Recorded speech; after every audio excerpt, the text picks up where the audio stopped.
Welcome to the California Water Quality Monitoring Collaboration Network. This presentation is session 1 of the CSU Water webinar series.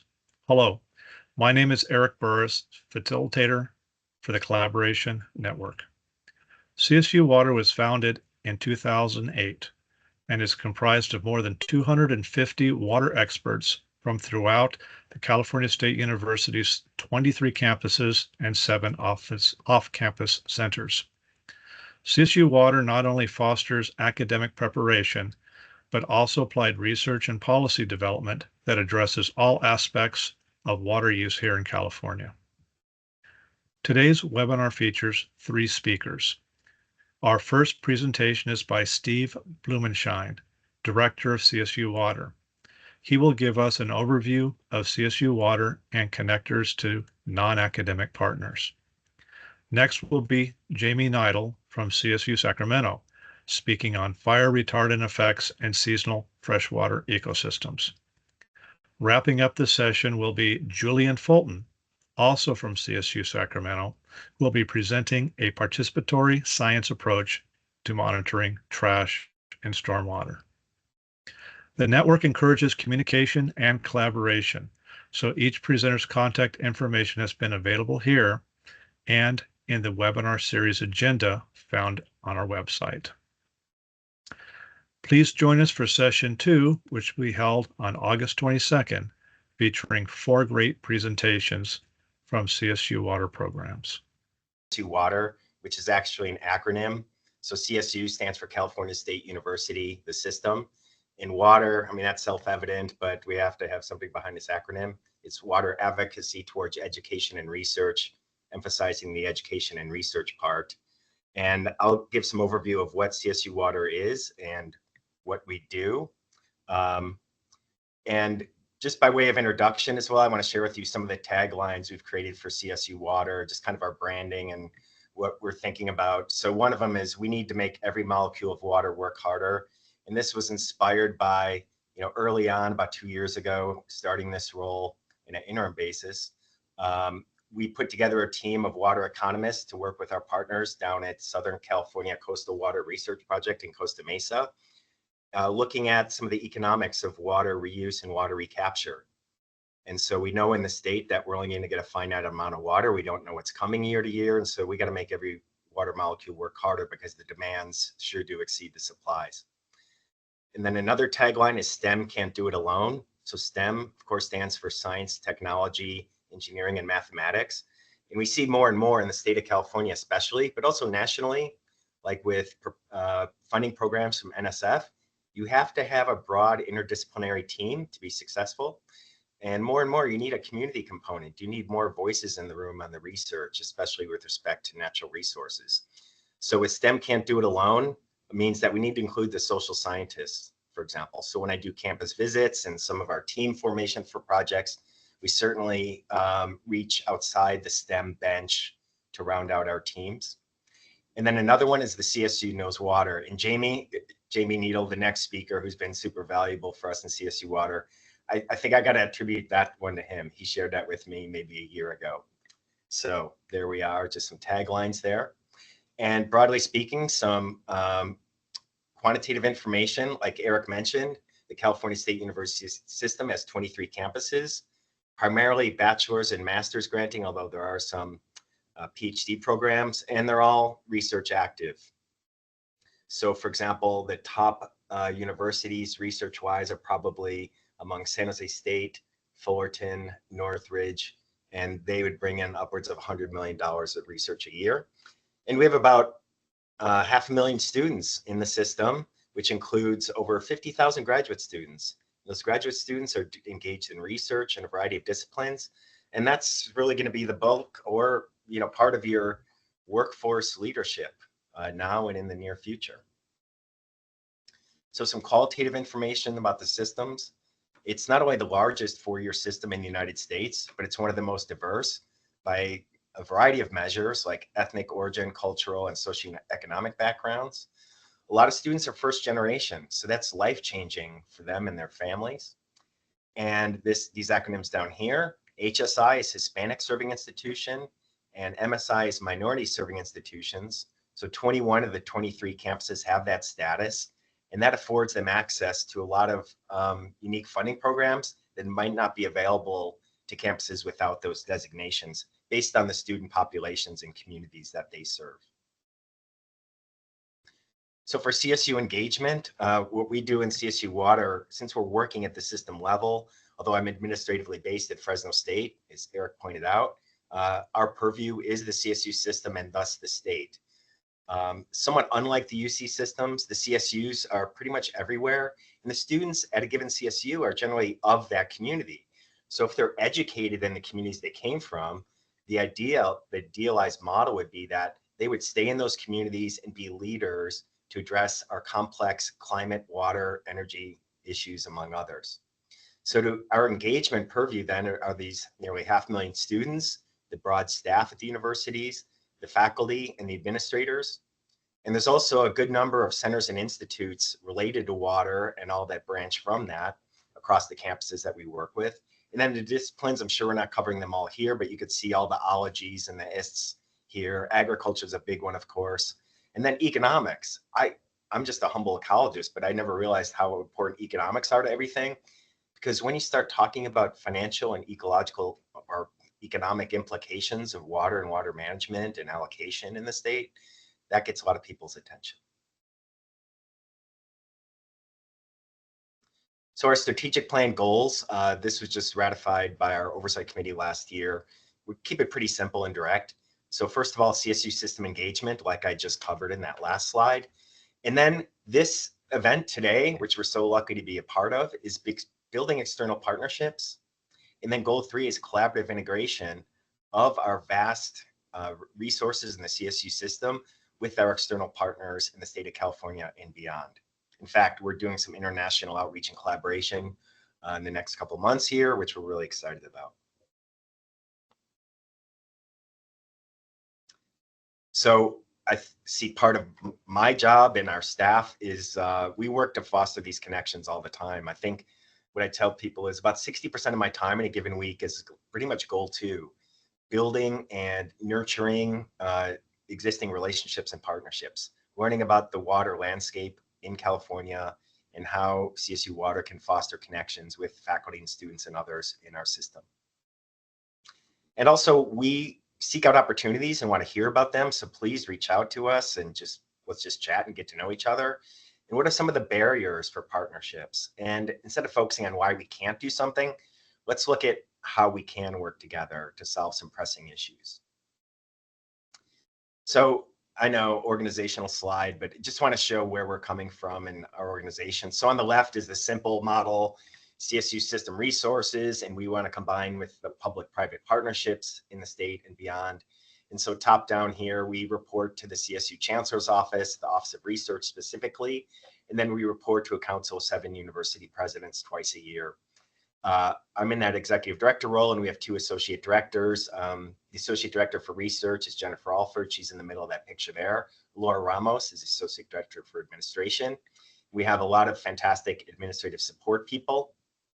And then one thing we formed at the start of what is CSU Water 2 years ago was an internal working group, an advisory group. So Jamie, the next speaker, is part of that. Those are people who are leaders in the CSU system, who have the pulse of their campuses in the system, and we convene with them and get advice from them and run ideas by them. And then we have campus representatives, 1 or 2 per campus, and we meet monthly to share information from the campuses and on down. And we also include the CSU centers and institutes. And then there's a water source student group we created last year. We're really excited about that. I'll have a little bit more on that in a minute. So overall, we're dealing with tens of thousands of faculty, depending on how you count them. And then 10 to the 5th number of students, so nearly 500,000. So it's a big universe out there, always meeting somebody new, internally even as well as externally. And so we realize as well that water connects to so many things. You can't just isolate water in a figurative beaker. We see so many connections, and just brainstorming with our partners within the system and with our external partners in agriculture, climate concerns, community resilience to drought and climate and water insecurity, for example. Economics always plays a role, as I mentioned, Energy, we're moving more in that energy field with water and especially with agriculture here in the San Joaquin Valley. And then fire and water quality are inextricably linked. And then there's social aspects to water, water delivery, water equity, and who has it. So I want to point to an example project for the diversity that we have. SIGMA is, of course, Sustainable Groundwater Management Act, and WAVE is our acronym. We love punny acronyms, Water and Valley Economy. So there we have CSU Water team members. We have an economist, Anita Chowdhury from Chico State. We have a filmmaker from Fresno State who's going to be on the next version of this webinar next month. 2 students from biology and ag business, a water policy journalist, an ag and water financial consultant, and a groundwater management consultant. So real diverse team here, and that's kind of how we roll with things. Then other projects are about how academics engage with communities and community-based research. And then we're finalizing a contract from California Energy Commission money to study something called aquifer-powered hydroelectricity. And then other things we're kind of keen on. Workforce development is a super hot topic now, as is cybersecurity. So overall, I love schematics, and Jamie kind of came up with this a little bit because he's presenting CSU Water at the Ecological Society of America meeting next month in Long Beach. And so we see the world this way. We have our academia, and what we could offer from that is knowledge and expertise, as well as workforce, the students who work with the faculty on applied issues in partnership, ideally, with industry and government. And one thing, again, Jamie came up with this info on this slide. Look at all these nonprofits in California. We know California, it's its own unique ecosystem. It's really fascinating. So 4,000 of these nonprofits have water in their name. I'd have to think of how many we know. It's a small sliver of this, each with far-ranging mission. But we can make an objective to spread our name and brand throughout these groups and see where that goes. So California water issues, we could just pick a list here as much as the slide can accommodate, but we want to know about and learn about everything related to policy, climate, environmental justice, and so on. There's always something new and pressing in California to work on. It keeps everything fascinating from week to week. So to best connect these water issues to this triangle of potential partnerships, one thing we did for the first time at our CSU Water annual conference was to create an additional day or networking event. And this was generously hosted by our friends at Southern California Coastal Water Research Program in Costa Mesa. And what you're seeing here is their nice patio area where we had lunch. And these are breakout groups. So you can see this table in the front there. That's the pink breakout group. And then can you find Eric there kind of behind the pole? And we had these breakout groups that were mixed, student, faculties, external partners, to brainstorm some potential ideas for partnership and integration. So looking forward to doing that next year. And that'll be in April, date to be determined. It's Sonoma State. So anyone in this webinar want to get involved in this and get in that room, please definitely reach out to us and we'll get you on the list. And then also I'd include this. We have pictures of everybody. So Eric gave a really stimulating kind of lightning talk of what his group does. And it was great. A lot of students in the room, a lot of connections were made, and it was just a really wonderful day. So a little bit more about our SOURCE student group. Again, another punny acronym, Water Source. That's Student Outreach Unit for Research and Career Education. And so this includes undergraduate and graduate students in the CSU system, and kind of getting them connected to the water world. Because if you think back, when you were a student, what did you really know compared to what you know now? We need to bridge that information, because unfortunately students are so busy and have their head down completing their degree obligations. Even if we get them actively involved in research, we still need to make those bridges and connections from their student academic life to their professional life. And that's where you folks come in to help us with that effort. And also, we're always open to sponsorship opportunities, and we got to roll some of those out for the student group to get them to attend conferences and our networking event and convene some events in Sacramento, for example, to get them connected with folks like you. So on another side of it, another role I have is I'm one of the inaugural Board of Trustees members for the Aqua Foundation. So Aqua, Association of California Water Agencies, and their foundation was created just short of 2 years ago by past President Pam Tobin, who's been a really great friend and mentor through this process. One of the first things we did in the foundation was to create a next generation scholarship program. And these were announced at the Fall Aqua Conference last November. And you know what, the scholarship universe is very crowded. And I know a lot of people that have a lot of scholarship money and they have a hard time getting applicants, if you could believe that. Well, with our networks in the CSU system, we sent one email and we got 66 applicants. It was really unexpected, and people had really good stories that were very fundable. So we started with about $10,000 or $15,000 in our scholarship pool. And I went back to our board and I said, we got a lot of people. Let's amp this up to 50,000. So we gave 4 $10,000 scholarships and 4 $2,500 scholarships. And here are the awardees of the $10,000 scholarships. So what you're seeing on these people is one of my colleagues on the board took a picture in Zoom of their faces when we told them that they got one of the awards. And so it was really great to see. And I'm getting to know some of these students better. I see them at conferences and meetings like Marlene in Ireland. I know Ireland, for example, she's already planning on picking up her master's degree at Fresno State and already has plans to do a PhD in water recharge within ag systems. And Marlene Ortega, she's doing fantastic stuff this summer in Southern California and always wants more opportunity and linkages. So if you want to connect with any of these people, that's kind of what the scholarship was about, to get them connected.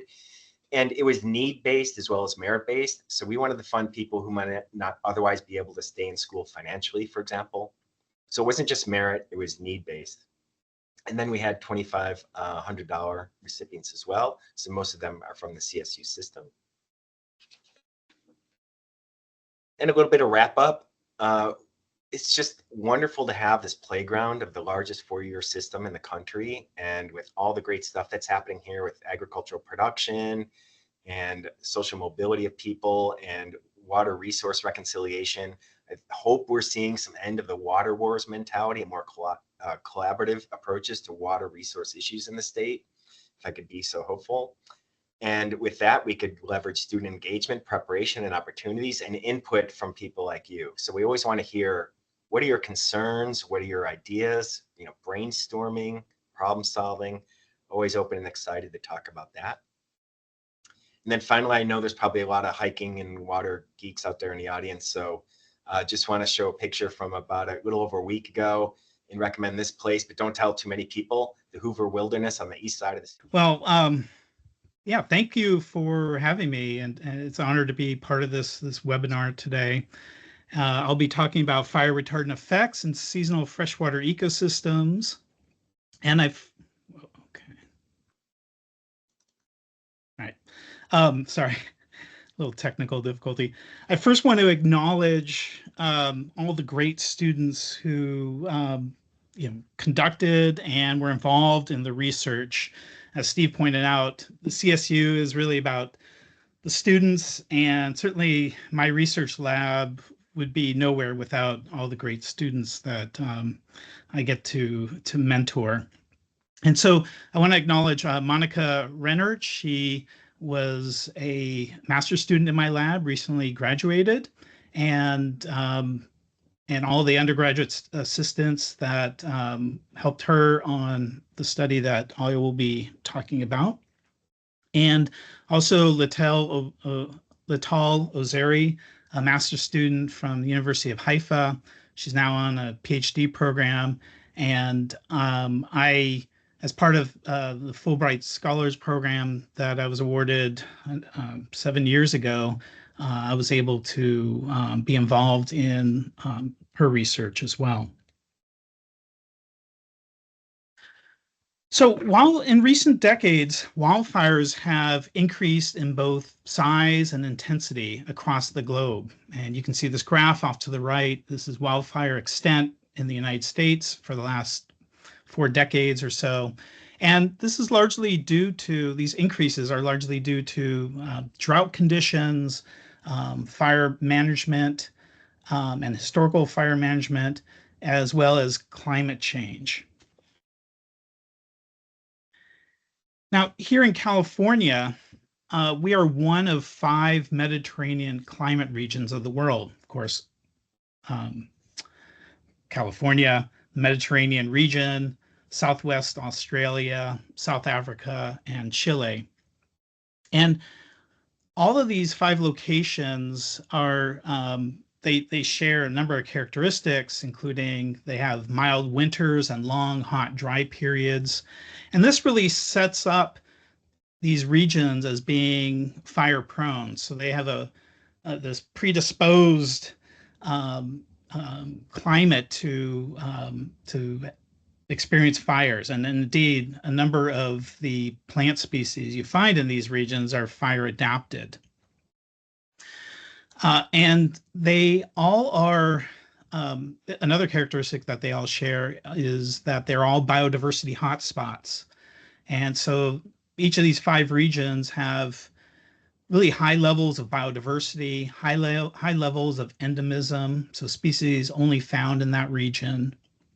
And then finally, they all have really large population sizes that are increasing and continuing to increase. And what this means is also there's increased urban and agricultural development. And what that means is that there's increased area in this human natural habitat interface that puts people in closer contact to locations that are likely to burn. So one of the most common fire control methods to protect against loss of life and property are fire retardants. And I'm not going to go into all the ingredients, but we have a number of compounds that are nitrogen and phosphorus based. And consequently, the ingredients of these fire retardants are very similar to what we find in fertilizers.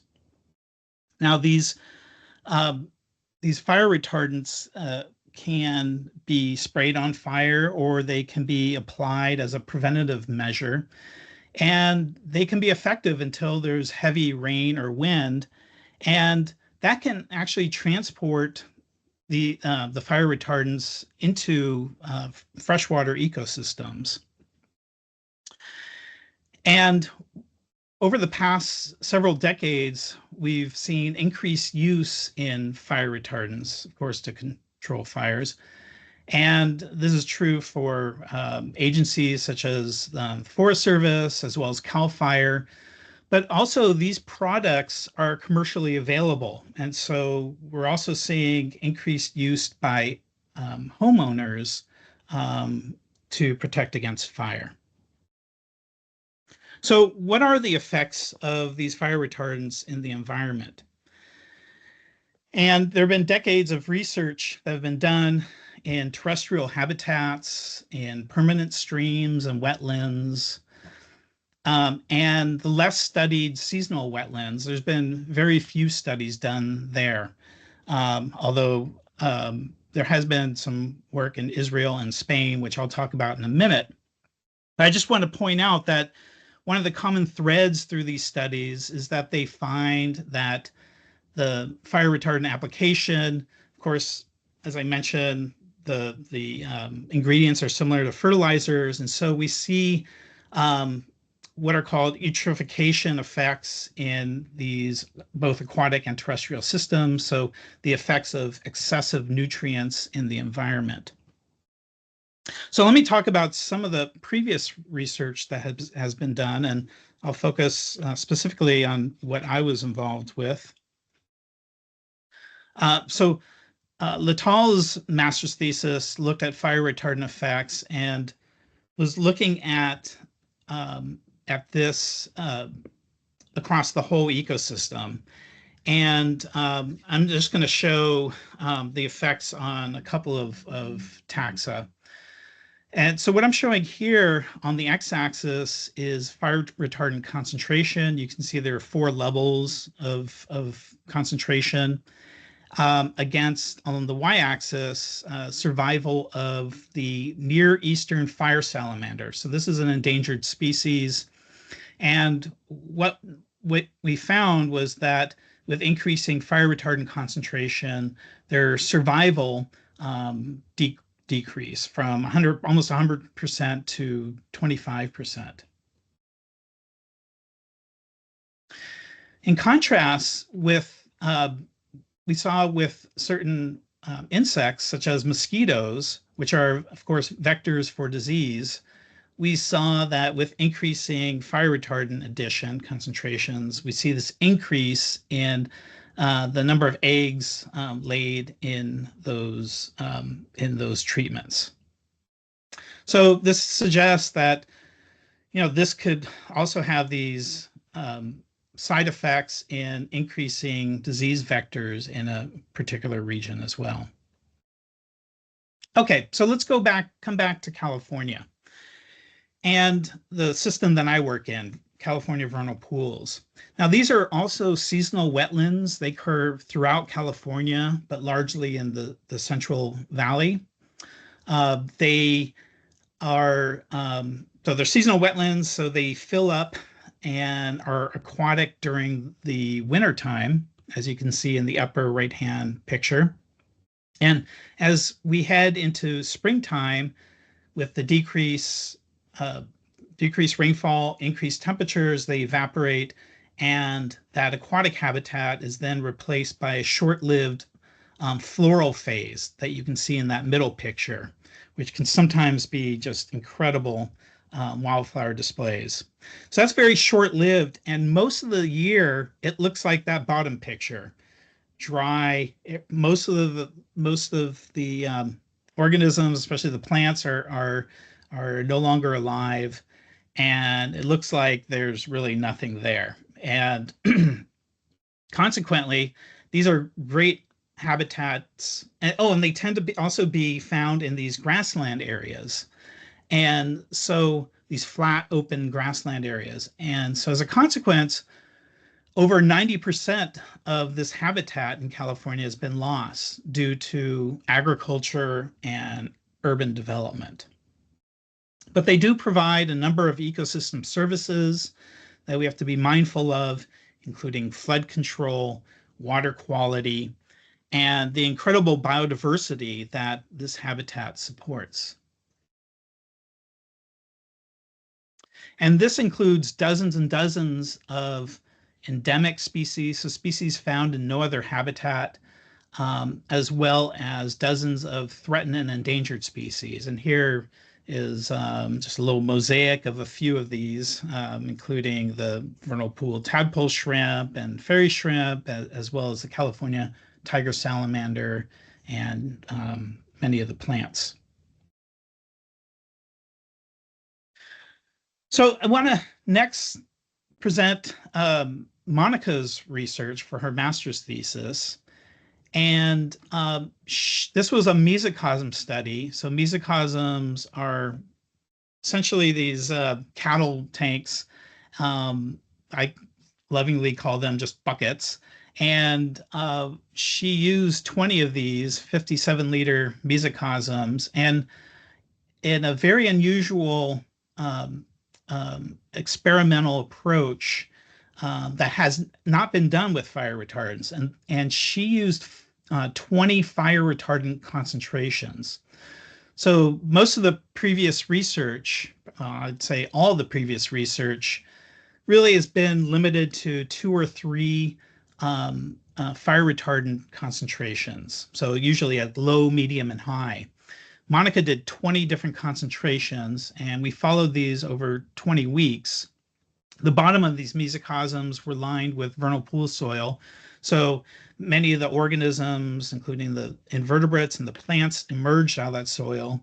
And many of the other insects could also oviposit and disperse into these communities as well. And we measured water quality, invertebrate functional group abundance and richness, as well as algae and plants. So what did we find? Well, not surprisingly, first, before I jump into the results, I just want to point out the x-axis that you're going to see in the next few slides. The x-axis shows the concentration of fire retardants. That's that 0, 1, 2, 3, 4, 5. And that red bar, that red triangle, represents the concentration of the fire retardants in these 20 treatments. That red vertical line represents 18%, which is the suggested concentration level that the product has. And so this is what the product suggests being the concentration. So that's just for reference as we go through these different slides. So not surprisingly, increases in phosphates and nitrates were found with increasing fire retardant concentration. And again, this reflects this eutrophication patterns that we tend to see in previous work. Now, the passive dispersers, these are the organisms that are emerging out of that soil, the vernal pool soil in the bottom of the mesocosm. And these represent those fairy shrimp, so a lot of the threatened and endangered and endemic species, as well as many others. And what we found was this hump-shaped pattern as you increase fire retardants. And once you cross that recommended threshold of 18%, you can see that decline in the high levels of the abundance of these organisms. Now, the active dispersers, these are the insects that are either laying eggs in the mesocosms or can disperse from permanent water bodies into them. And so these also include mosquitoes and chironomids and so forth. Here we see a very different pattern. There's low levels at low level of fire retardant addition. And once you pass that threshold, you get this very large increase in the abundance of these organisms.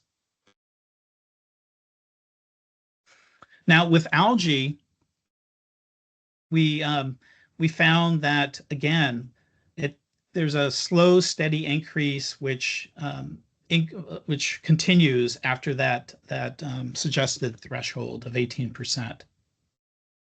And interestingly, with the plants that are emerging out of that soil, we find that, again, there's slight increase to level pattern as you increase fire retardants. And then you can see after that suggested level that plant richness declines.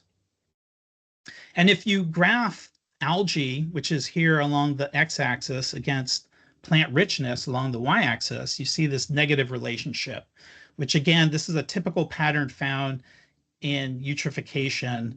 You get these increases in algae that outcompete and inhibit the plants from emerging.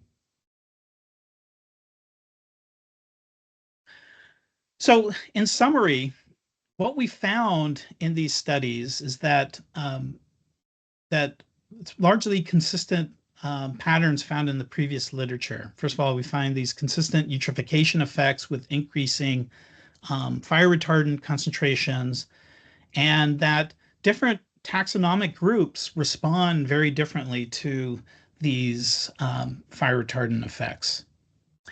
Now, the novel finding of Monica's work is these nonlinear effects that you can really only find with the kind of experimental design that she used of those 20 different levels.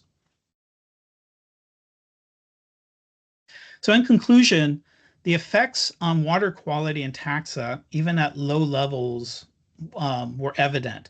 And this was true for the endemic, threatened, and endangered species, but it was quite variable across the taxonomic groups. Certainly, this points to further work that's needed in taking this out into the field and looking at the effects of fire retardants in these seasonal wetlands, these vernal pools, and also looking at it over the long term. Previous work has shown that the fire retardant effects can occur over many years. And finally, fire retardants are extremely important for fire protection, certainly for the loss of life and property. But this work really points to monitoring that's needed, as well as public communication, since this product is available commercially. We need to also get the word out there that that fire retardants can have these side effects on our important ecosystems found here in California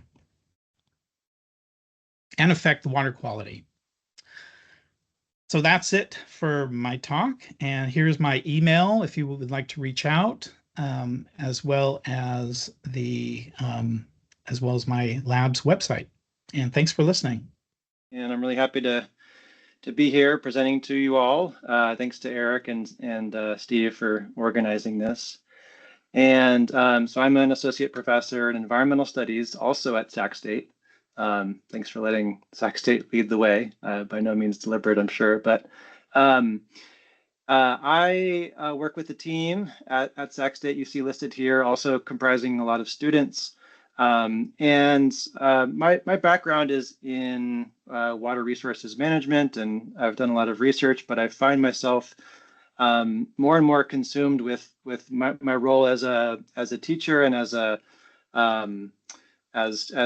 trainer of students as they go into practice. And a lot of our students go into state government, being in Sacramento, into the agencies, and I think a lot more about how they see themselves as scientists and the ways that they look at the world scientifically and how they think about science as a process to bring into their professions. So one of the ways that I find science, students' passions being kind of ignited is around the idea of participatory science, leaning into the idea that not just experts and people with PhDs are the ones that can carry out studies and implement science through policy and management. So I think we're really uniquely positioned as a CSU, not just Sac State, but across the whole system, to kind of be this conduit between state government and local regional governments and kind of the management and regulatory community and the public community, the community of citizens and people that are interested in contributing to science. So that's what this whole idea of participatory science is about, that I'm working on specifically in this case through the on the topic of trash in stormwater. So that's kind of what my talk is about specifically and also broadly. So I want to just quickly introduce what is participatory science, talk specifically about the background of stormwater and trash in California, what we're trying to do through this project, which we call the Trash Rapid Assessment Data Exchange, and think about more broadly how the CSU can advance participatory science in ways that is useful to you all in the audience, because I think we're looking to build connections here. So lots of different definitions of participatory science, or there's lots of sort of kindred concepts out there: citizen science, community science, public science, and we could spend a whole conference parsing these things and arguing about their definitions. But I just choose the EPA, the US EPA here, which has gotten behind the topic, the labeling of participatory science as a future where all parts of society are increasingly engaged and empowered to help advance scientific knowledge that informs environmental protection actions on local, regional, and national scales. So this could mean a whole number of different things. To put it simply, in the words of a CSU-based project at Bakersfield, the Citizen Science Project, they just say science for everyone, by everyone, right? Now, in practice, it can mean a whole different range of activities that define that engagement, from what the UC Davis Center on Community and Citizen Science calls contributory, which you might be familiar with apps like eBird or iNaturalist, where you're contributing data. There's also deeper collaborations that might involve designing the data collection methods, analyzing the data, and then all the way up to what might be called co-creation of knowledge, where communities and participants outside the realm of experts are engaged in defining the questions in the first place, all the way up to publishing and disseminating and presenting information. So it can mean a whole bunch of different things, right? And that's sort of just a bit of a background on what I mean by participatory science. Now let's get to trash. Why trash? Well, it's literally everywhere. That was pun intended. When we talk trash, we get to throw in lots of puns and dad jokes, and so I'm a dad, so I like that stuff. So in terms of impacts, we could talk about the Great Pacific Garbage Patch, impacts to aquatic ecosystems, degradation of trash into microplastics, issues of blight in the community. But it's a big global issue that has also very local impacts that impact communities unevenly, right? That we see underserved communities particularly impacted by trash, both in the community itself, but also in the way that they use the environment. So there's lots of ways that trash gets into waterways, as depicted by this diagram.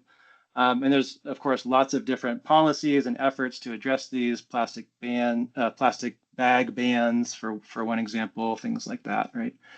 But the state of California really stepped in 2015 to implement what's generally called the trash amendments to our National Pollution Discharge Elimination System, NPDS, program in California, particularly targeting stormwater. So that's going to be this piece of the system. Storm drains, the way that they convey water and trash and pollutants with the water out into waterways. So this is a very regulated system, and there's a whole set of policies to address trash and stormwater through the permitting of stormwater systems, and that permittees, or the implementers of that permit, have to implement. So the way that cities across California and other permittees are doing this is by either installing full trash capture devices, basically giant colanders to let the water through, but capture trash down to about 5 millimeters, and trap it, right? That's oftentimes a very expensive investment, and for the larger systems especially. So what a lot of cities are doing, more cash-strapped and underserved communities, is what's called full capture equivalent measures, street sweeping, community cleanups, policies like and ordinances like plastic bag bans, things like that, that are intended to reach that same equivalent measure of full trash capture, but doing so in a way that requires a lot of monitoring to demonstrate the effectiveness of those different, what are called institutional controls. So that's what we're trying to engage with, that kind of regulatory and municipal work that public works departments, for example, across California are struggling with right now. What does a participatory approach bring to that? Well, this is mostly from the perspective of those municipalities, the permittees. Benefits in terms of engaging the public. And I have to say, trash is a pretty low bar, kind of very accessible pollutant. You might even call it a sort of charismatic mega pollutant compared to microplastics or something like that. Or nitrates and other water quality parameters. But what we bring to that is a lot more monitoring capacity that they might not have with stretched staffs and budgets and turnover and also things like that. And also the ability to, additional capacity to address new and complex problems. So there are also provisions in the permitting language that require public involvement, and public involvement is also sort of a best management practice in the stormwater system. But there's a lot of barriers to this kind of approach of engaging communities in the monitoring. One is quality assurance, and that's a big one, right? How do we think about incorporating data that public citizen scientists have collected in a regulatory context, right? It's one thing to talk about gathering data and using it for research in academia, but in a regulatory context, there's going to be a higher bar of quality assurance expectation. Coordination hassle is also a factor that we try to address. And there's also just sort of a lack of tools to make this kind of collaboration happen. So that's where we stepped in 2020 with a grant from the US EPA to kind of try to build this bridge between activities that are happening in the community all the time, trash cleanup events. This picture is actually from our iconic bridge right next to Sac State along the American River, where we collect a lot of trash, and our students are very engaged in this kind of service to our local environment.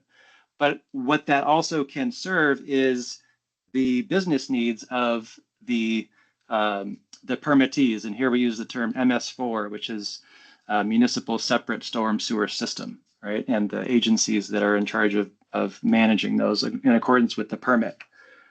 So there's a few things that help build this bridge, and we were funded by the US EPA to build a platform which we call the Trash Rapid Assessment Data Exchange, creating the ability and the training and the quality assurance for community groups to be able to collect data and share those data in a way that makes it useful and trustable and serve the actual needs of the municipalities. So we have a mobile app, a database, and a dashboard that kind of helps facilitate that process, all kind of under the umbrella of a quality assurance project plan, the QAP, that some of you might be familiar with, and that actually Eric has been very helpful to me in creating for this project. All the protocols for training and how field work are done, and the review processes, the quality controls throughout the process. So that's what we're working on now to kind of make this a seamless, useful process. What the cities and permittees actually get is a whole range of data that gives them data to describe the conditions of trash and how they might be improving over time towards the goals of the permit. So this is the sort of a whole website dashboard that you're welcome to take a look at. And then more recently, we've moved our work from the Sacramento region into the San Francisco Bay with a grant from the US EPA Region 9's San Francisco Bay Water Quality Improvement Fund. It's funded by as a bipartisan infrastructure law or bill grant, so it does focus on underserved communities. And in San Francisco, the kind of burden of reaching the goals of the permit are pretty accelerated. So by June of 2025, all permittees in the Bay Area have to demonstrate zero trash discharge. And some cities are struggling with that goal.